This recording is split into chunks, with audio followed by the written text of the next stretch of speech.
here in Brooklyn. And you're at particularly, it's like a non-profit that works with schools. So we come in and do after-school programs, summer programs, one I'll talk about it.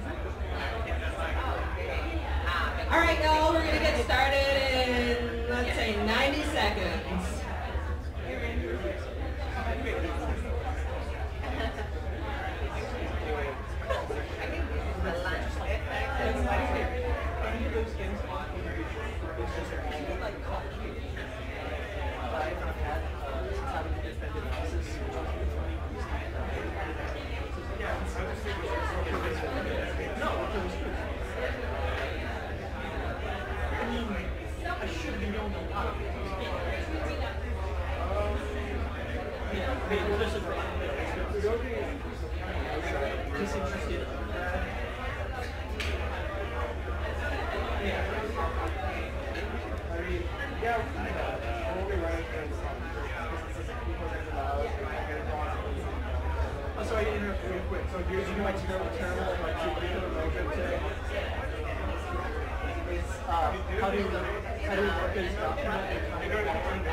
Okay, another 40 seconds.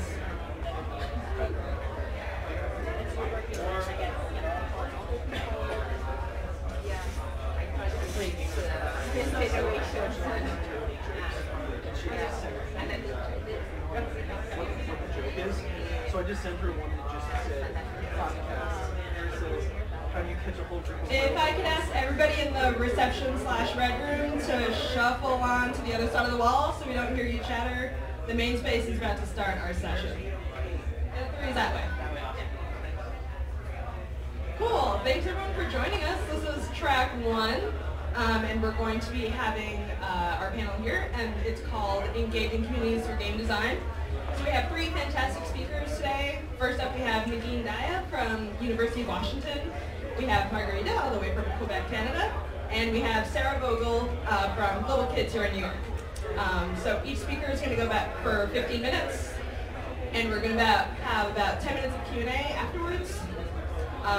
And that will wrap up at 2:45 and hustle on to coffee and stuff. So first up, we have Negin. She's an assistant professor in the I School at the University of Washington. She'll be presenting via Skype today. And she'll be talking about findings from a project that she worked on with collaborator Jenson out of York University in Toronto, Canada. So I'll keep that intro brief and let Negin speak. Negin? Yes. Hi. Hi. Okay, I'm going to put you up on the big screen. Okay. And everybody can hear me okay? Can everyone hear Negin okay? Yeah. No, they can't hear the speaker. Okay. Were we using Skype before? Yeah. Just coming out of this. Okay, Negin, go for it. Okay, awesome. Thanks.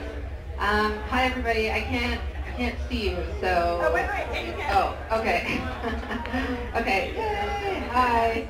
Okay, great. So really sorry that I couldn't be here, and I know Jenson also is very sorry to not be there. We just had some unavoidable scheduling complications and miscommunications that we couldn't sort of fix. So I'm really happy that this worked out, that we could at least sort of speak to you through Skype. I'll just sort of go through a few parts of a project that we've been working on this last year. Jenson, if you're familiar with her work, has been involved in the video game development community regarding, gender and sort of making and video game making for a long time, particularly with regards to kids in school. So this really is a build on a lot of the stuff that she's done, as well as other people have done. This particular project is called Kids Get Game Development Pathways to STEM Teaching and Learning. So as we know, over the past 10 years, there's been growing recognition that digital media like movies, video games, and social networking technologies are changing the way we think about teaching, learning, and education. So building on existing work from scholars working in informal game development settings with young people, and considering the values of co-constructive mentoring and digital media production, this project sought to expand the reach of what might be done in this type of setting by including a sort of multi-leveled curricular design. So this design included undergraduate program facilitators from digital arts departments, as well as teachers in training. And teachers in training working as the primary mentors was a key aspect of the project and a key contribution in terms of understanding the social space of young people in under-resourced schools. So this is sort of building on the premise that the division between teachers and their students in these communities is one of the main challenges to actually acquiring sort of success in these difficult circumstances of under-resourced schools. The second goal was to train up teachers to engage with their students and learn with them, given that these teachers in training were not being technologically skilled up at university in their teacher training programs. And we were also, of course, seeking to intervene in the lack of representation of girls and racial minorities in video game development by putting the technology in their hands and of course, seeing sort of what they would do. So data collection for this project was fairly extensive. We had 81 participants over 1 year in 2 schools. It was a mixed method study which included coding of student games, which we're still in the process of analyzing some of this data. So what I'm going to present to you here today is a preliminary sort of results and a small sort of section of what's to come. So data collection included the student games, coding the student games, pre and post game development surveys, pre and post game development surveys with the facilitators, as well as exit interviews with students and extensive documentation through observational field notes. So that's a large data set that we're working with. The study was connected with grade 6 and grade 9 boys and girls over 1 year. We had a ratio of about 4 to 1 in terms of students and mentors. So for every 3 or 4 students, we had one undergraduate mentor who was there to support them through their work. And this is key because we want to draw attention both to the technological training and mentorship that happened, and offer a reminder from a pedagogical standpoint that pathways into STEM require both hands-on training and investment in people to support that work. So I'm just going to go over a few of the findings. So from the pre-survey with the students in particular, there were a few interesting findings. So first, girls tended to expect that using GameMaker, which is the program that we used, was going to be less difficult than their male peers, as well as expressed less fear regarding the use of GameMaker before engaging in the game development work.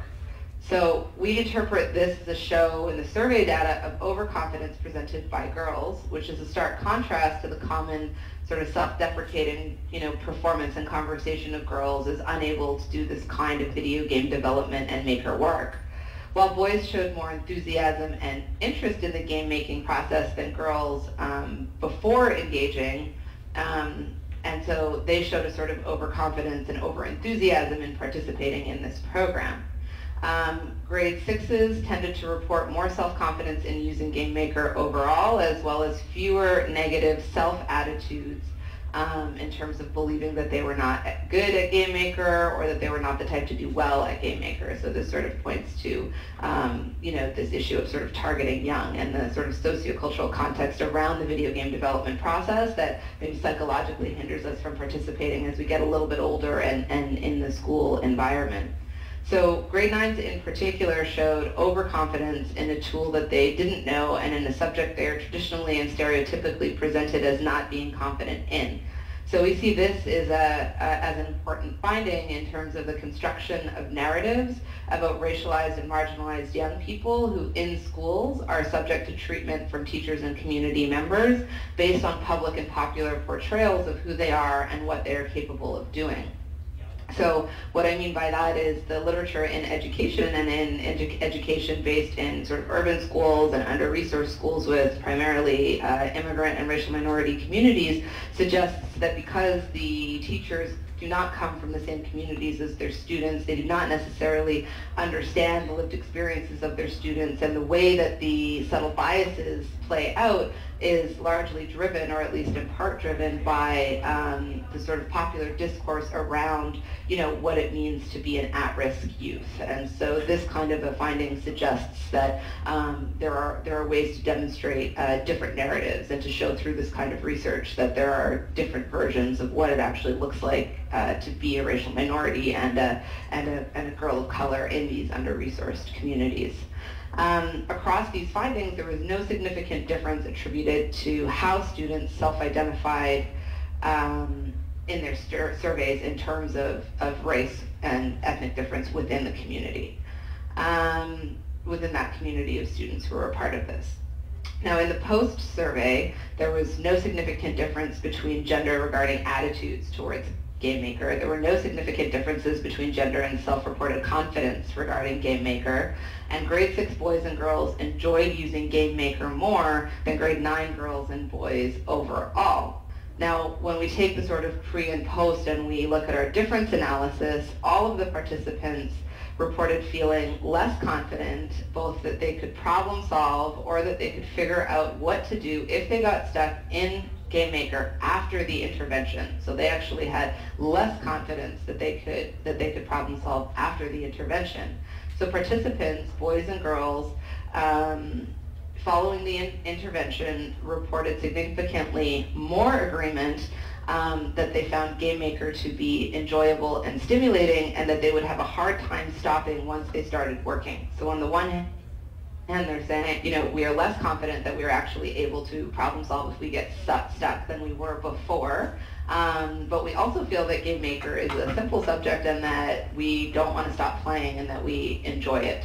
So for these girls in particular, these small-scale and preliminary findings suggest that a model of video game development of this kind might prove worthy of exploration for a sort of pedagogical sweet spot where a challenge is met with opportunity and, importantly, a desire to overcome those challenges. Of interest as well is that in this study there were very few other significant findings worthy of reporting across grade 6s, grade 9s, boys and girls, in terms of their different demographic situations in these under-resourced and primarily racial minority communities. So we consider this in the context of the absence of significant differences across grades or sexes or self-identified racial background.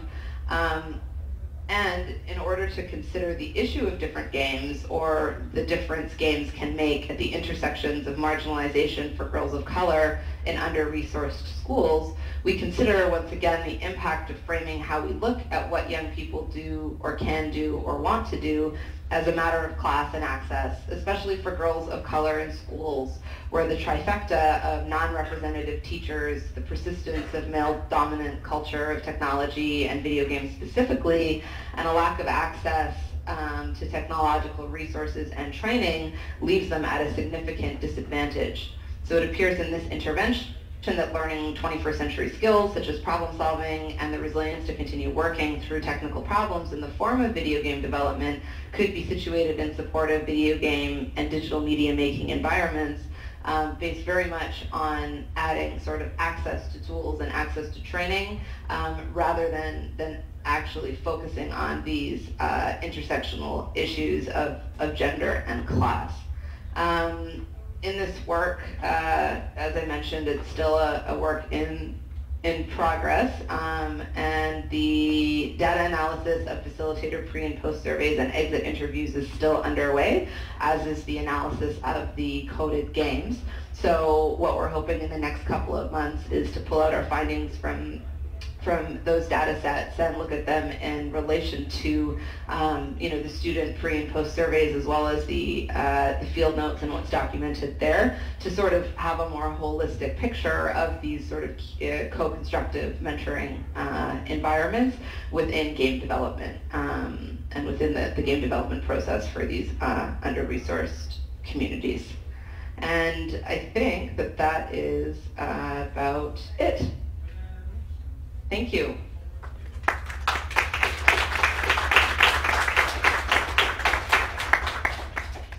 Thanks, Negin. You're welcome. Were there any questions for Negin for her research? Oh, sorry, I'm still here. That's okay. Hi.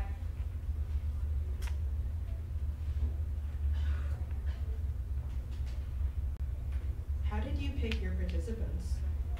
Participant selection was voluntary, so we were in 2 schools, 1 high school and 1 elementary school in the Toronto area, and we went around and recruited and basically offered a voluntary participation in a video game development project that was after school. That always means that there are limitations in terms of some students' schedules don't work out, or it conflicts with other activities in the school and so forth. And it also means, of course, that those students who are there were already interested, you know, in engaging, as opposed to, for example, to do this kind of work in a classroom setting where the changes you might see with students who, you know, seem to have no interest beforehand could be really interesting.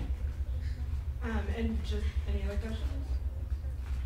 I'm from Toronto, so yes, you are. I also know you and Jenson, so I know the context around which sort of the study was happening. But for people who are unfamiliar with the Toronto area and the GTA, could you give us a little bit more context about sort of where the schools are located and what kind of the extent to which they are under-resourced and sort of how that compares to other systems in the Toronto school system?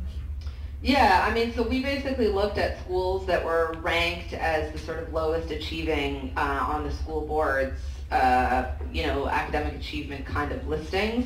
These schools, of course, like across the United States, are, you know, they sit at the intersection of both poverty and racialization, right? So they're in low-income communities. They're primarily immigrant and people of color who are a part of those communities.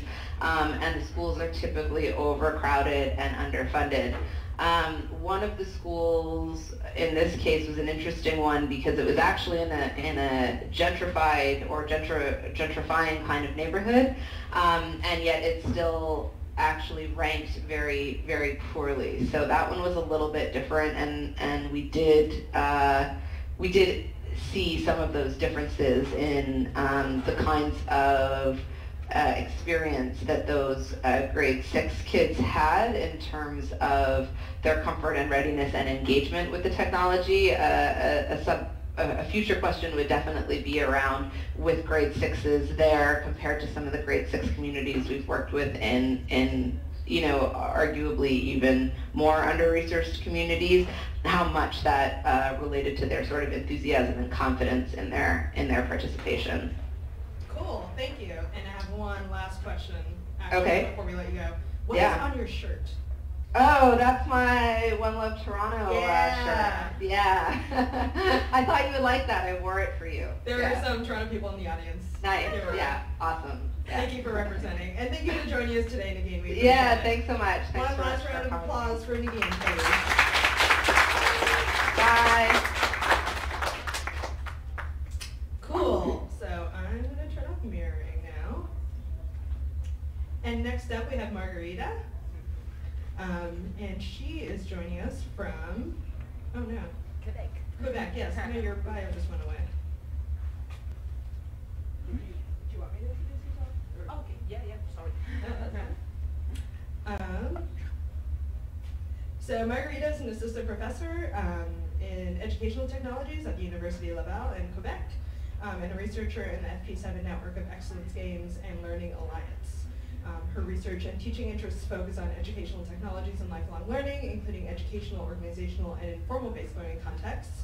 And today, Margarita will be talking about her work with Eugène, dealing with intergenerational participatory design processes. Yeah. Perfect. And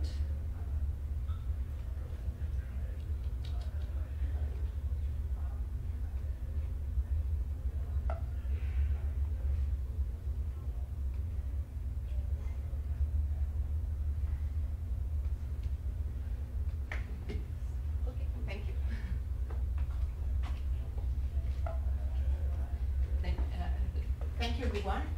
I'm sorry, my mother language is Catalan, and English is not my.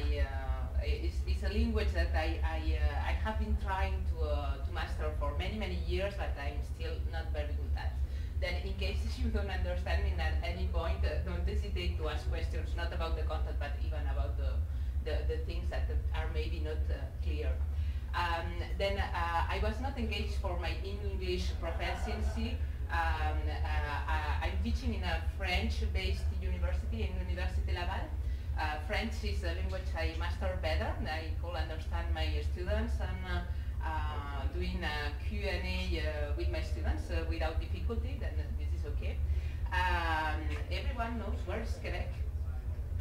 Okay, I was not aware of where it was Quebec before joining the university. I was not knowing even if that was on the south of Montreal or even on the south or north of Montreal. I'm from Barcelona, and I was very illiterate about the geography of North America.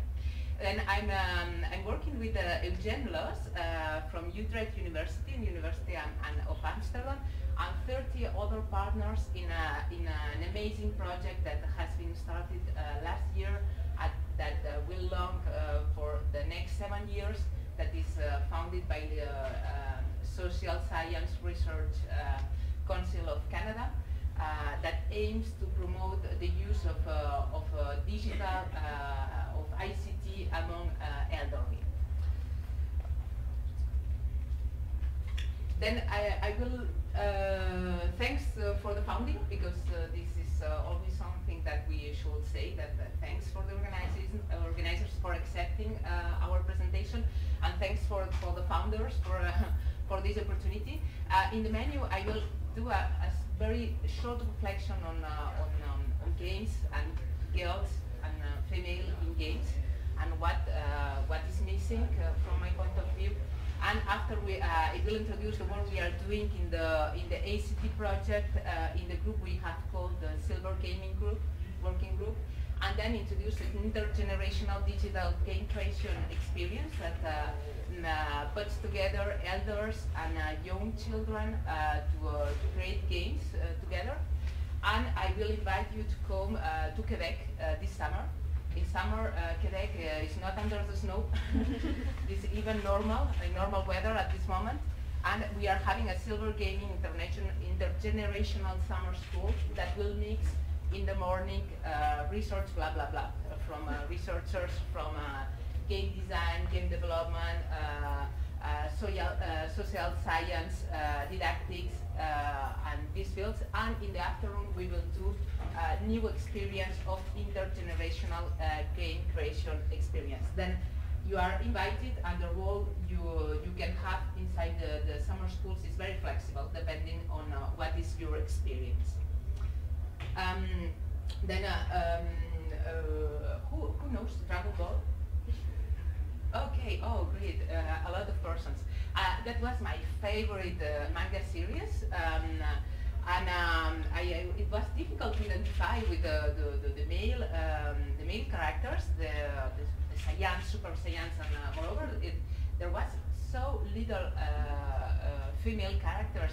But despite this fact, I love it, this series. But was some curious girls without superpowers, like Arale from Dr. Slump.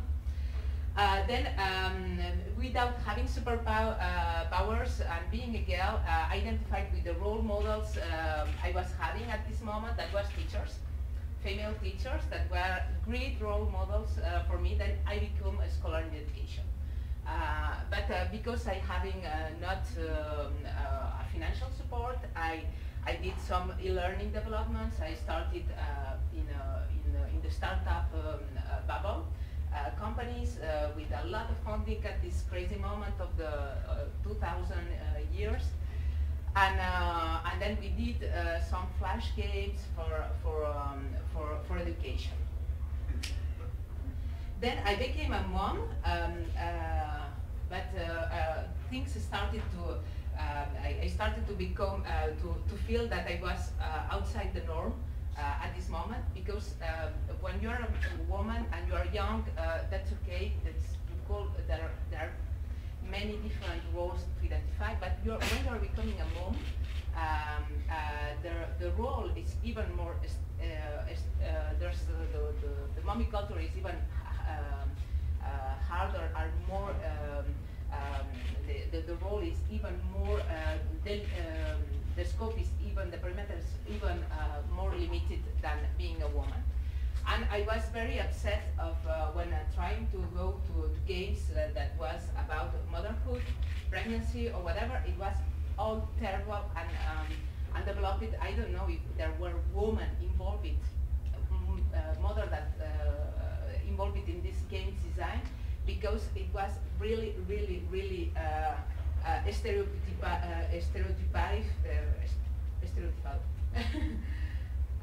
Then becoming a mom adds you a responsibility. Then you start to, you had before that the research questions, but at this moment you have real life questions. It's about how to raise a happy, social, and skilled 21st child. What kind of education should you provide to them? What kind of digital activities, what kind of games will you promote your child to play? And then I merged my research interest and my motherhood real life questions in a new area. I was not only looking on the effects of serious games in education. I was taking a new mission. It's about how game design development critics could be improved in terms of purpose, then to contribute to our communities, contribute to motherhood, and also increase inclusiveness. Then that was something that was thanks to motherhood. Then I had the chance to be a faculty in the Faculty of Science Education. Then I'm in the responsibility of introducing future teachers, pre-service teachers, to the use of technologies. And then what we are doing in the class is trying to make future teachers interested in introducing game design in the schools. Then I'm working in trying to make the new generation of teachers able to introduce game design and game development in the schools. Then we have done some experience with pre-scholars, 5 years old, with the Scratch Junior. Maybe some of you know about that. Is even children who doesn't know how, reading, have no reading and no reading abilities, can do programming with Scratch Junior. And primary, secondary learners with the Scratch is just amazing for visual programming. Post-secondary with Game Salad, very similar to Game Maker, introduced by the previous presenter. And making teachers confident about losing control and allow children to develop that, because children know how to make games, and the only barrier at this moment is that some teachers are afraid of losing control in the classroom. Then this is kind of group therapy for teachers in order to make them free of ego, in any case to reduce their ego, in order to make children, allow children to teach them how to use the programs for game design. Then in the project ACT, what we are doing in the Silver Gaming Working Group is to identify activities that will promote intergenerational learning. Then in this way, we will combine the knowledge that are having experienced persons, elders, and the interest children shows on game design and the use of game development platforms. But we are also working, there are persons more focused on cognitive maintenance, how some types of games, serious games specifically, could help on the cognitive maintenance, on well-being, and also on entertainment, creativity, and serious fun. And there's a lot to do still in this field. Then the experience, first pilot we developed last December was this intergenerational game creation experience. Then we remitted a senior participant, elder, who was acting as narrative director. Then this person was sharing his life experience about her process of migration and becoming an entrepreneur in a different country. Then was a person who was exiting a communist country in the 80s and moving to Canada in the 90s. And her life experience was meeting a lot of the program objectives that the secondary level students should learn in the social science program. Then what we did is the senior participants shared her life experience, and the secondary level students acted as multimedia directors. They did the game design with the senior participant. Then there's an intergenerational learning experience because we empower elders in the way they use technology. We create a lasting memory because we are creating a resource, an educational resource that is based in their memories. And for secondary level students, it was just amazing because abstract things that were just macro level explanations about migratory movements, political regimes, and all these things became real, and they had a person who can talk with them about these things. Then for facilitating the process, and because that was, we had some teachers inside, then the teachers were afraid, sorry, but this is often the case, and again, the barrier was there, the teachers' fears. Then we create a kind of a semi-structured interview template in order to ensure that the teachers are not afraid about the organization activity and being sure that the program objectives are achieved. And we organize also a storyboard template in order to facilitate the children to develop the interactivity of the game. That was a game that was very, very basic. It was a game using multiple choice about different fictional possibilities, and within these fictional different possibilities in the migration decision process, there was the real answers from the senior participant. Then that was our first pilot. We will replicate this pilot this summer in the Silver Gaming International Summer School, and we will invite a further number of elders and a further number of secondary level students in order to see if we can do this thing not just as a fantastic pilot that worked once, because we do a lot of efforts trying to count the teachers and reassuring everyone, but in a way to see if this is a kind of activity that we can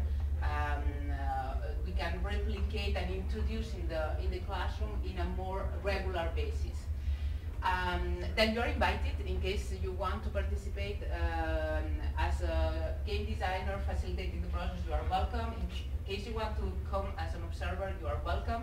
In case you want to come just as a tourist and doing a small tour on what we are doing, you are welcome. And in case you are a researcher and you should fill your CV with research papers and outcomes, we have also a call for papers. Then the deadline is the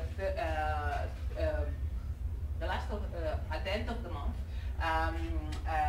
Then this is a 1,000 words call for papers, and in case you are interested, you are very welcome to propose your work. Okay, then because I'm a researcher, I did stuff related on that, and I would love, in case you are researchers doing or persons having written about intergenerational or participatory game design experience, also know about your research in order to consider your research in future papers. And that's all. Thank you.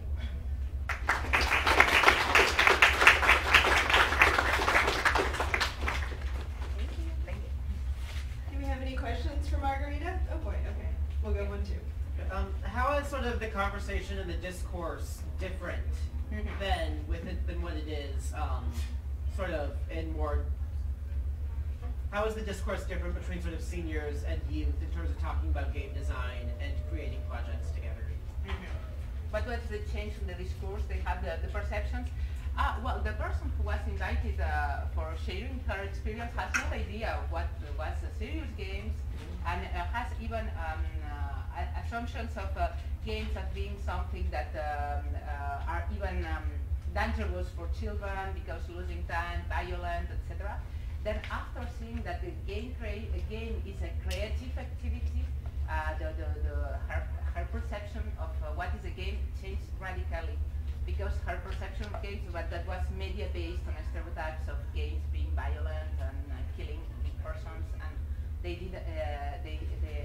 she was not aware about these other possibilities. Then I think there's a lot to do also for creating an awareness of what games can bring to society, what are games for purpose, what are all these kind of games, and in order to break the stereotypes of games as a bad thing that some of the elders have at this moment. Okay, sorry. I'll try to project. Were there any moments of notable tension between kind of the seniors as providers of narrative and then the students as translators of that narrative into games? Like, were there, I hate to be that guy who's asking about did anything go horribly wrong, but did anything go horribly wrong? Oh yeah, thanks for the question. Well, the things that were horribly wrong was the preparation. We did a lot of preparation with the teachers, with the educational supervisor of the school, with all the staff. That we need to neutralize all these kind of things and say nothing bad will happen. The elder was someone who is already very implicated in community sharing of her experience. That for her it was just a fantastic activity. But in case we replicate it with other persons, maybe we will have this kind of difficulties with the elders. That maybe the only things that was going bad is that one of the students asked a question in a non-sensitive way about the communist regime that was assuming hard stereotypes about that. Then the person, we observed that was a little tension on that, but because she's a person that has a lot of resources, she succeeds. But in case we are working with maybe with persons who has more fragility or other, maybe we can we should be more careful in the preparation. But our barriers are teachers. Thank you. Thanks.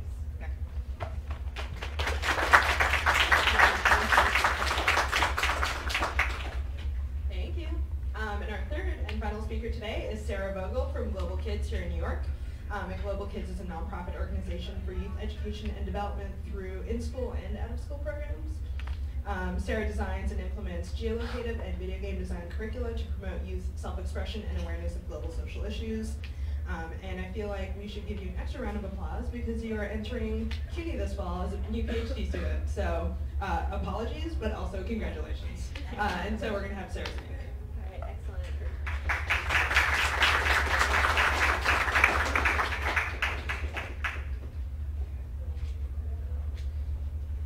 Okay, hi everybody, good afternoon. So as she said, my name is Sara Vogel, and I work at the youth development organization Global Kids. And so we run after-school and in-school programs to teach youth how to make their own video games that then express their opinions, their perspectives about social issues that are important to them. And today I want to talk about one particular program that we run that I think has an extra potential to enable storytelling and through space exploration, meaning not outer space, community space exploration, and to help kids really learn more deeply about the issues and stories that interest them.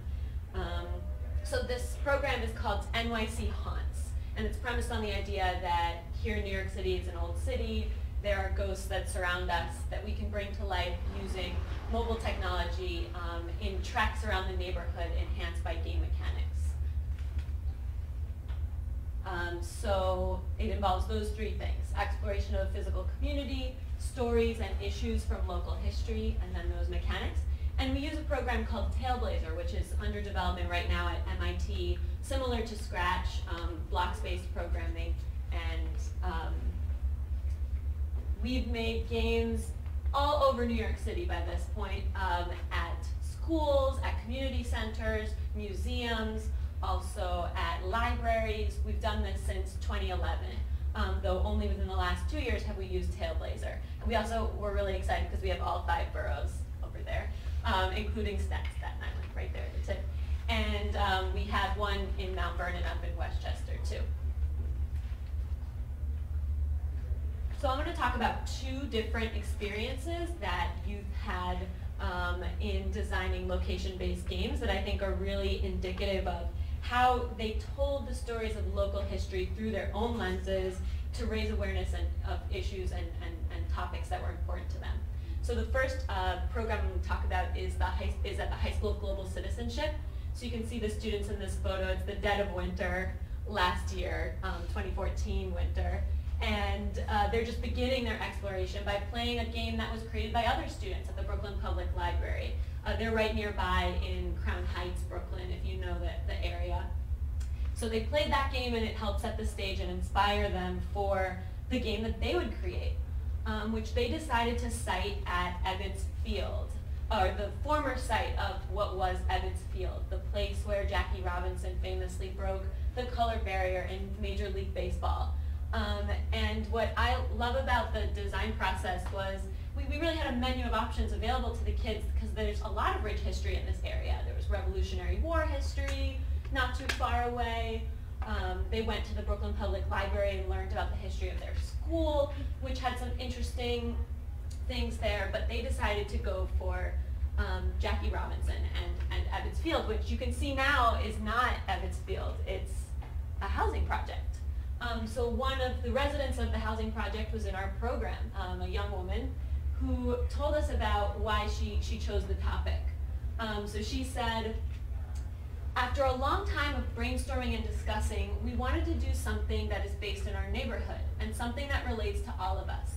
I kind of thought that because most of the kids in the game design are African American, I thought about Jackie Robinson and Ebbets Field. It relates to us directly because Jackie Robinson was the first Black Major League Baseball player, and Ebbets Field is in our neighborhood, really close to the school, and I live there. So I kind of suggested that. Most people that live in the apartment complex right now, they don't know about Ebbets Field, what it was before, or how important it was before the complexes were built. And I didn't know either until my sister told me, which was like, really? Right now, when I think back to it, it's really disappointing that I lived in a place for so long and I didn't know anything about it.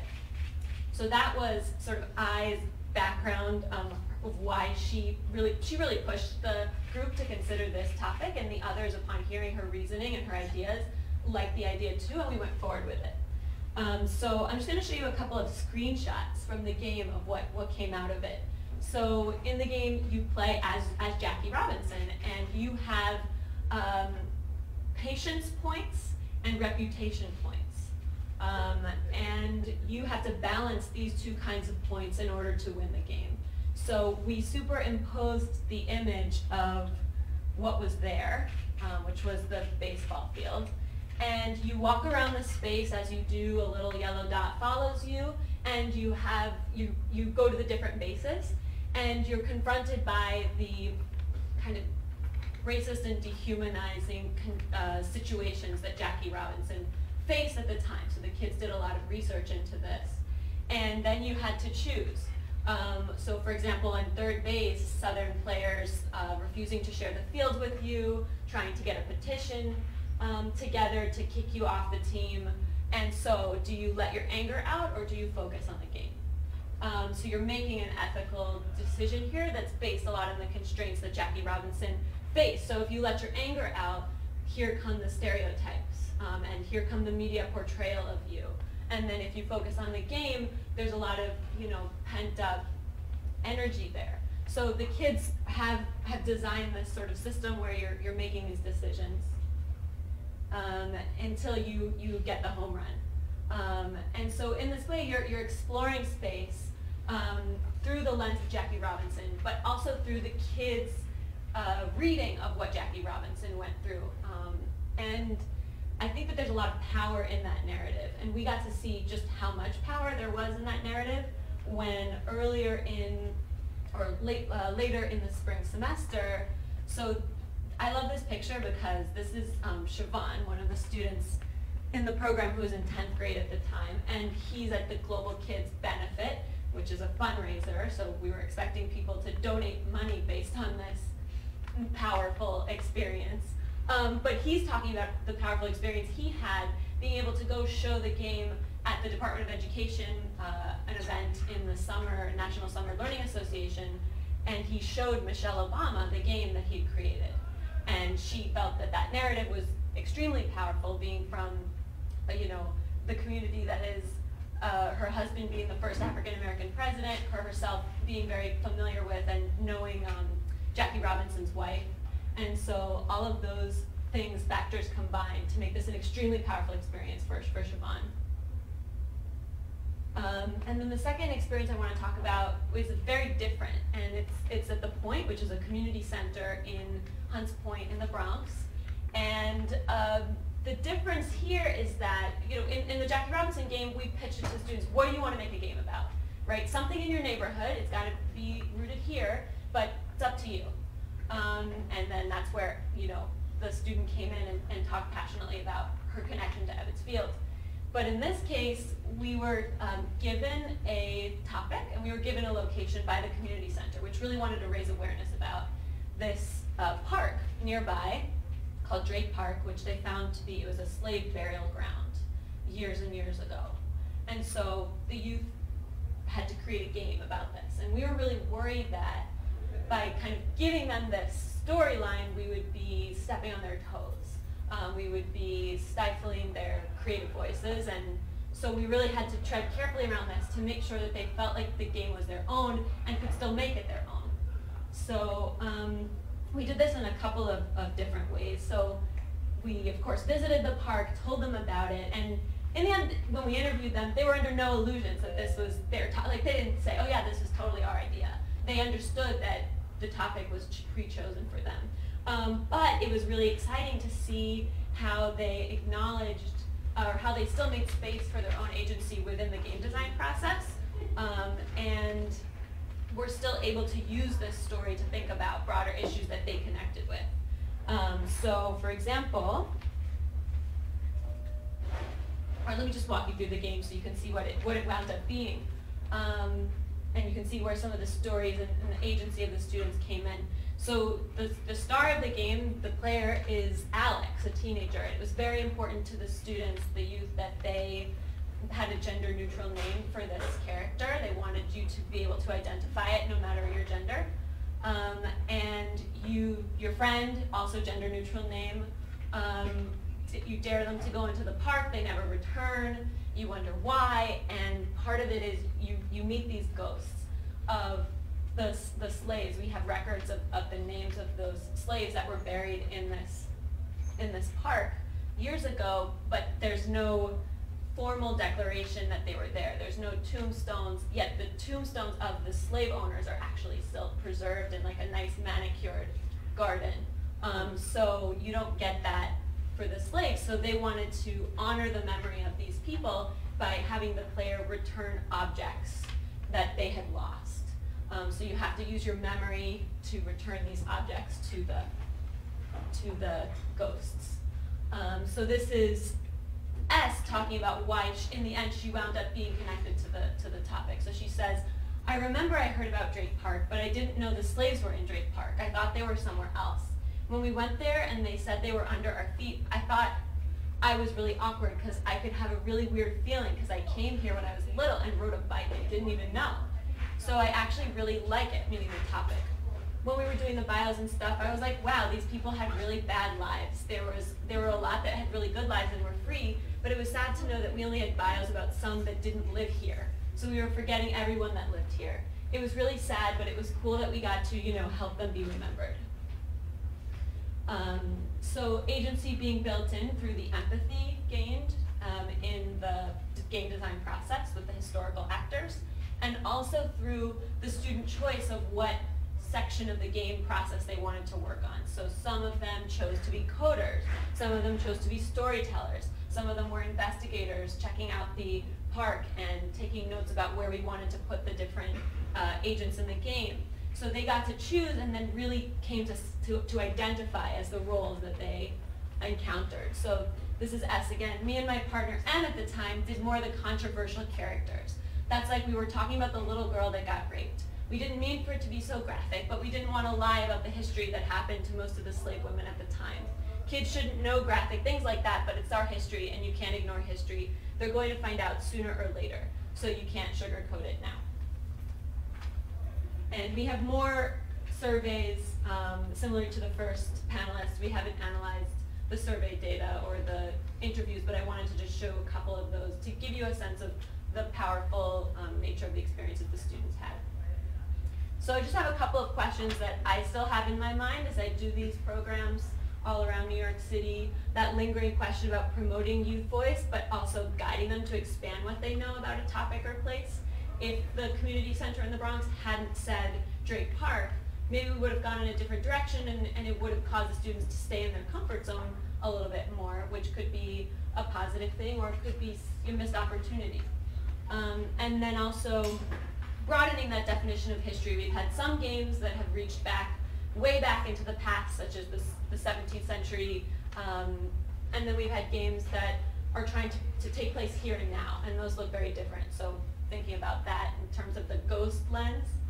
And then finally, the role of the adult facilitator. We come in, there are a couple of adults who know the tool when we first get there, who know storytelling techniques that the students might not know. How do we push them to realize these skills, but not push them so hard that they lose their agency? So just wanted to provide those as some ending thoughts and look forward to your questions.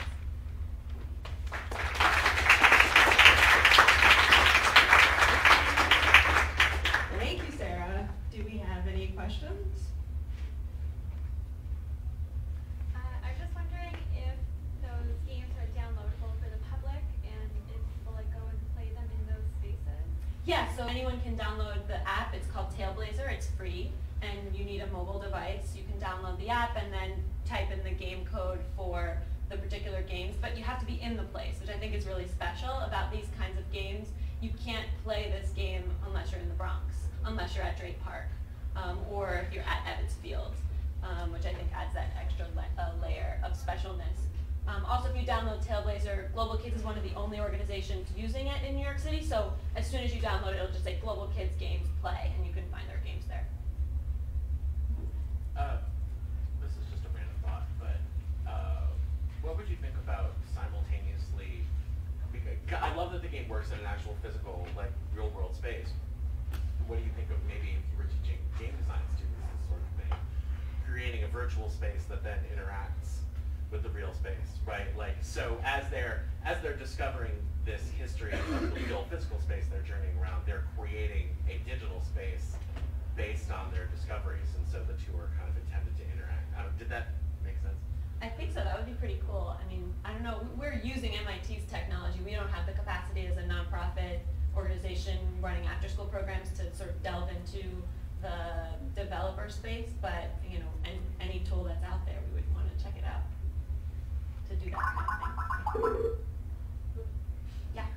I have two questions. The first one, for the location-based, how do you deal with accessibility for people who might not be able to Go to access those locations? space that directly? I know that TailBlaze definitely accommodates, you can press a button and hear the sound read to you if you can't read the text. In terms of the locations, they're generally on the street. They're not you don't have to go onto any private property, right, to access them. So you just show up there. It could be any time. Okay. And the other question I have more about the content. So I'm sure the stories there's some positive stories, there's some negative stories, and when working with the kids, especially at the age they are, for a negative story, how do you keep it positive when the story is sometimes just sad? Super intense. It was really it was a summer where we had one day allotted for exploration of slave narratives and histories. We showed them videos, we also showed them the actual slave narratives, but we also mixed up the day with icebreaker activities and frequent breaks and that sort of thing. I think that the fun part came in when they got their hands wet in the technology and writing the stories. They understood once we had that really firm grounding of why are we doing this, it was then like, how do I tell this story in the best way? And we did have some pretty heated conversations. A lot of the students, so S was the person who wrote about the woman in the game who was raped, right? And that was a key touch point. The group of youth was about 15. You had some students who said, no, don't put that in there. It's not appropriate. Our audience is supposed to be preteens and teens. Like, that's not okay. What if younger kids come? And then they had these other students who were saying, we can't sugarcoat history. So it led to this really rich debate. And in the end, that side was able to kind of convince the group that it was more important to tell the story than not. But you found working with these types of stories they weren't bummed out too much. I mean, I think they're teens, so it's also right. like they're excited to be there and to work with their friends and to be present. And yeah, the subject matter was heavy, but it never impeded on the dynamic.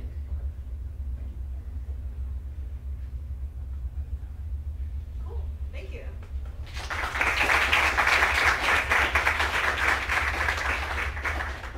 So we brought Negin back from space.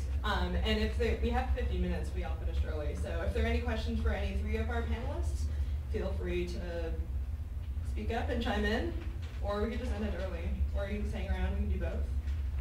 No one will be offended. Oh, hey. Actually, I have one question for the previous.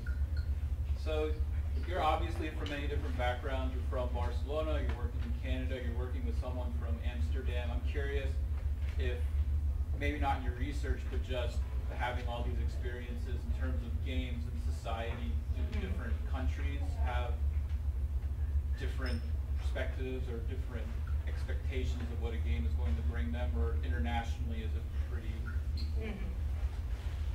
equal? I never reflect on that from this point of view. I'm always excusing about my language skills everywhere. But choosing to work on immigration was also about observing that there were teenagers in this secondary level school that was a private school, and when asking how many of them knew about about immigrants, there were very, very few. Then when I know from the teacher on social science that they have studied migration without having a personal contact with anyone who has experienced a migration process. It was like a light bulb. Wow, we should do something for the kids, for making them aware about the migration and going beyond the topic, the stereotypes, because a lot of persons things associates immigration with going away because you are persecuted or you have not opportunities, but they don't know what are other possible reasons to migrate, and the entrepreneurial character of this the person who shaped the story was an entrepreneur. Entrepreneur is a type of character that is not happy in a communist regime where everything is controlled by the state. Then he shared that from the perspective of an entrepreneur. She wanted to grow businesses, she wanted to do projects, then it was bringing a different perspective. But I don't know if, I think there's a lot of opportunity when we work from different perspectives. Yeah, I don't know if that was the question. Sort of. Yeah. Thank you. I have a question for all three of the panelists. In a sense, all three of these cases have to do with very personal, local narratives and experiences. So I was wondering if any of the participants that you worked with had any resistance or any pushback or any hesitancy, that's the word, about sort of releasing these narratives out and making it public and sharing that. Were there any concerns about that? And Negin, since you're in space, we can start with you. Sure. Can you still hear me? Yes. Yes. Okay.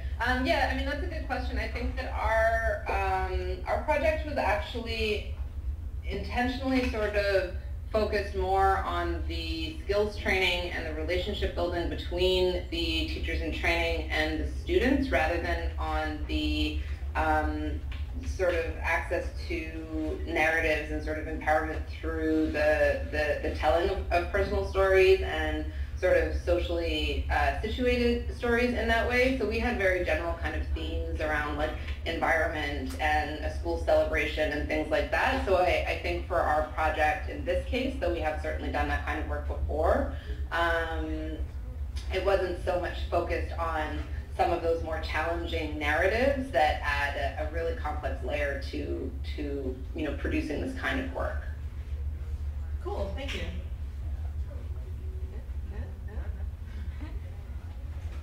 So I think we had a lot of conversations about the best ways to handle these stories, because they were so local and so just, intense stories. So I think that it came about through lots of conversation with within Global Kids facilitators, as well as those who are at the community-based organizations and schools that were supporting our work. Like I said, the point came to us saying we want this to happen, and so it was a sort of welcoming to Global Kids to explore that. And in terms of the young people, I think they were creeped out when we first went to the park. They really were. It was this sense of like, oh my God, the ground I'm standing on, you're telling me it's this? And so there was that initial like disgust and confusion, and we processed a lot of those emotions. But then I think that desire to tell the story outweighed the other part.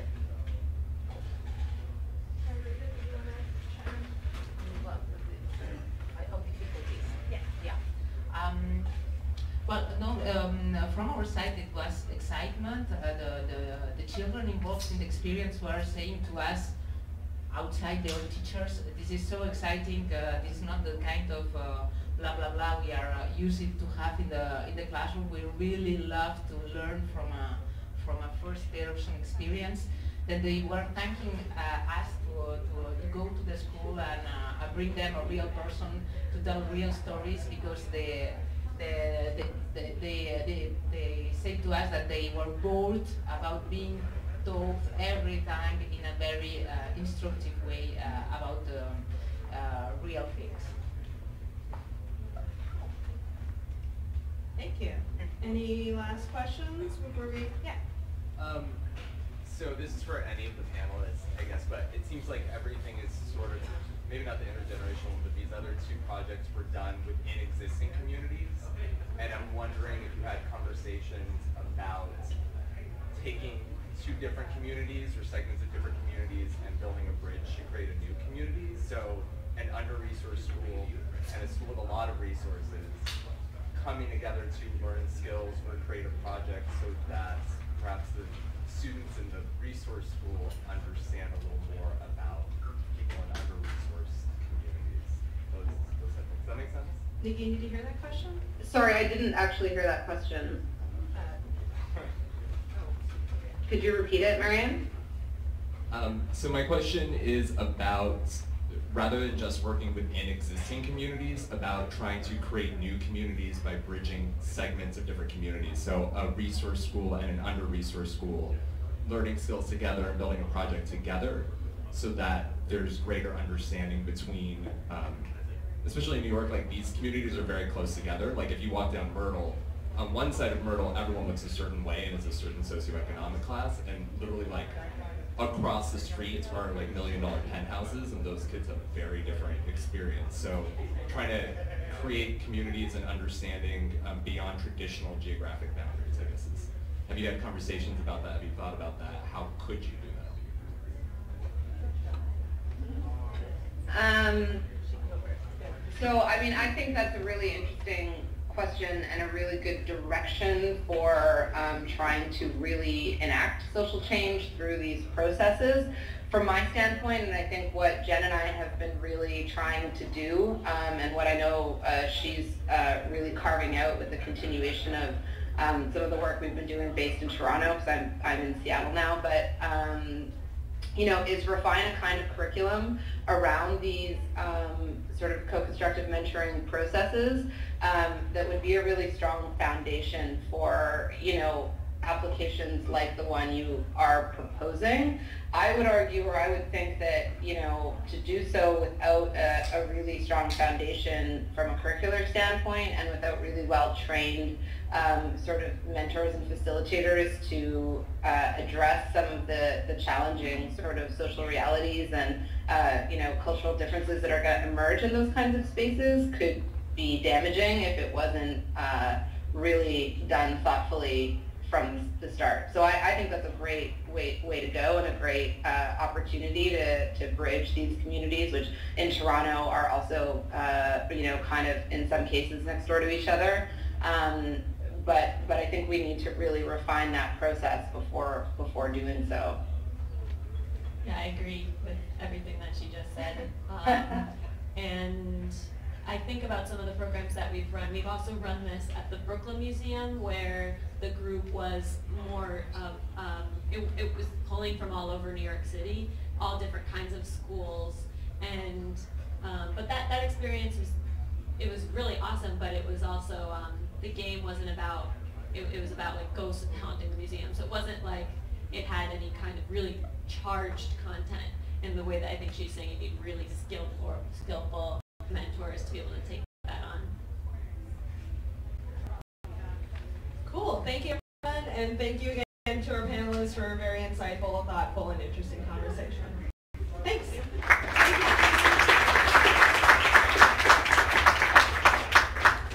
Bye, Negin. Bye, thank you. I want to take teacher information. I have a job, but the conference sounds super cool. Yeah. Do we have the original land? No. Other question about what you do for I have not yet matriculated into the program, so these will all be questions I'll answer, but it's going to be combining technology education and bilingual education. So from your side, technology education. No, well, more like development. That's what I want. I want to sort of go in that direction. I think we think of technology education as like, how can we use these bilingual learners to learn English, use games, online. That's not. It's more like they can create their own projects, maybe learn English different ways along the process, learn these other really awesome skills. I'm interested in going down that path.